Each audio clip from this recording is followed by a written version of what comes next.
Oh, for sure. Alright everyone, you guys seem to be really smart and it's taken you only like 10 minutes to do this problem. So we figured that we should present it. So this presentation was originally by Dan Brown, who was my TA. I remember it and hopefully I can do it justice. Alright, so you were given this sheet that you have to fill out with a bunch of different maps, correct? And I love this because I'm very visual, I love maps. And so you're going to have to navigate one space, which is maybe pressure, and then you go into temperature, and then you want to convert that into the X and Y space. So you have all of these options and you have to figure out which one fits where. You have all these different maps. So the first thing I was going to look at is the pressure and temperature maps. And there's a way by which we can, where do you start, right? And there's a way by which you can kind of group them together based on just how they look. So did anyone have a way by which you could just like group them together? Will? Well, so some of them look kind of like bananas. Yes, okay, that's a good way to put it. So the bananas, Professor Duncan just talked about this azeotrope, correct? And the azeotrope is that composition where the liquid and vapor have the same composition, and so you cannot separate them further. So the first thing I looked at is look at the ones that have azeotropes and group them together. And when you do, voila. So you find that even though azeotropes are a characteristic of the two substances that are together, and they must be at the same composition regardless of what map you're using. So what's a map doing? A map's just telling you, describing the system to you. The system's not changing when you change maps. And so you can group them together based off of the same azeotropic composition. So there you go. Map 2 from the pressure X and Y diagram goes with 3, and 4 goes with 1. Now what about the first two? Based off of, alright, Dan. Well, since like, I guess 1 and 4 you can tell they already look similar, and like, since you know like temperature and pressure are sort of inverse of each other. Yep. Then you know like you should get sort of like a flipped version, kind of. That's a good way to look at it. But what if they were closer and you actually wanted a rigorous way to look at them? Whoa, how'd that happen? All right. So you look at a clue is the temperatures. Yeah. So you know that this one is at 102 and that's at 61 degrees. And if you look at for this map, if you go down here, you can see that this is at the pure species of 1, you're at about 61 degrees. So you know, you can guarantee that this is these two maps go well with each other. And then for this one, you look at 102 degrees at 1 atm at pure composition. And then you look at this map at pure composition, and it's at about 102 degrees. So that way you know for sure that you're looking at the same maps. And then you can also look at the width of the liquid vapor region. And if you look at these widths, they match up with one another, and so do these. So if you see a narrow liquid vapor region, you know it's obviously not going to match the wide one. All right, so we have these two, so we can fill out that part of the map. All right. So does everyone know how to read a TXY diagram? So if you don't, here's a refresher. So we all know that that's the azeotropic composition, but before that, we know this is our liquid region, a liquid vapor, and vapor. And the way I remember this is that as the temperature is increasing, I know that things boil off. So I always remember that for a temperature XY diagram, the top region is always vapor, and the bottom, big chunk is always liquid. That's a good way I try to remember it. And so this half of your graph is always the liquid, and then the top half is always, or in most cases, is your vapor. So we have our lines of constant temperature, where we can get our compositions, and then we have our lines of constant composition, at which we can vary our term. And if you notice that for constant temperature, on this side of the azeotrope, x is always less than y. then on this half, you have your vapor composition, which is lower than your liquid composition.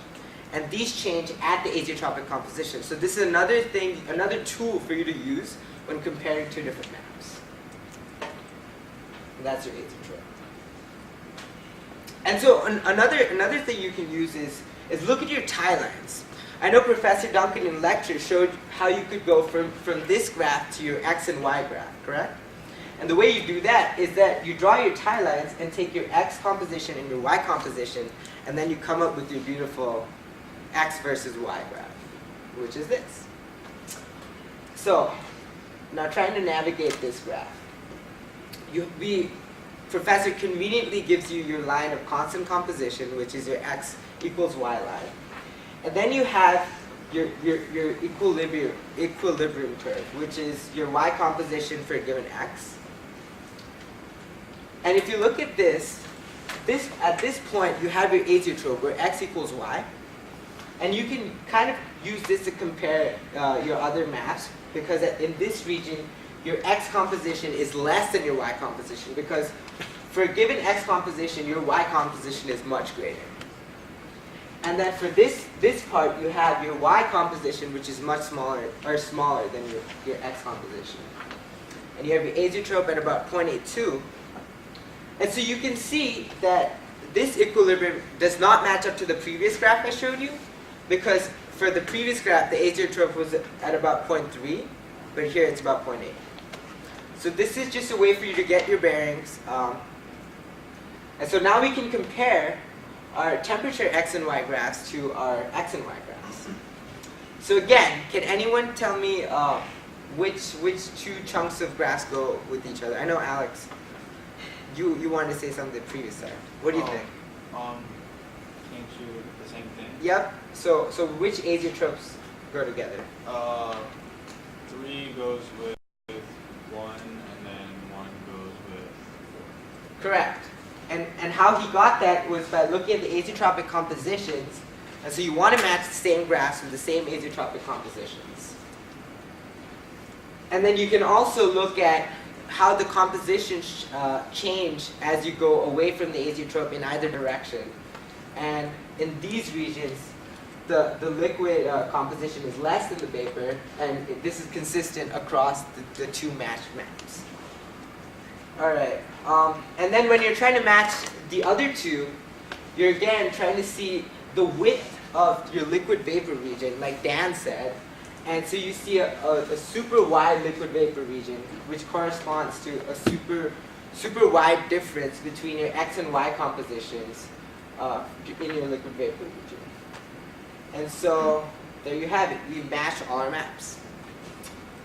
So now once we've matched all our maps, we're trying to find the more or less volatile species. So can anyone tell me where the boiling point is for species 1? Brittany. For the more volatile, it would be at the rightmost, and so the boiling point would be where the equilibrium or the two lines start. Awesome, that's correct. So pure species 1 has a boiling point of 145, which Brittany got from seeing the temperature where there's pure species 1. And this is one thing you must be aware of is the pressure. We call this a boiling point at 1 atm. So if it wasn't at 1 atm, you couldn't know for sure if that's the normal boiling point. And then for species 2, where there's no species 1, so x equals 0, the boiling point's at 180. So the more volatile species is the species that evaporates at a lower temperature. So species 1 is your more volatile species, and species 2 is your less volatile. One thing to note is that the azeotrope is at a higher temperature than either of the boiling points. So these species are more volatile than the azeotrope, which is something for you to know. So this is one shape of a graph, and then the other azeotrope was an inverted banana. So it's the opposite for that azeotrope.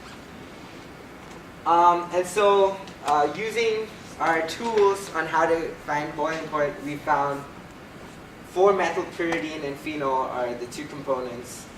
I'll leave the rest as an exercise to y'all, and the answers are up here. This is, you guys can check your answers, see if you got the right answers. And yeah, that's it. Any questions?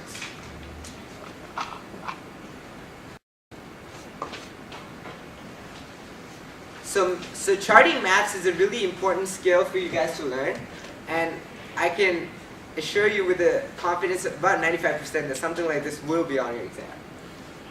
So if you guys can do this, you guys are doing good.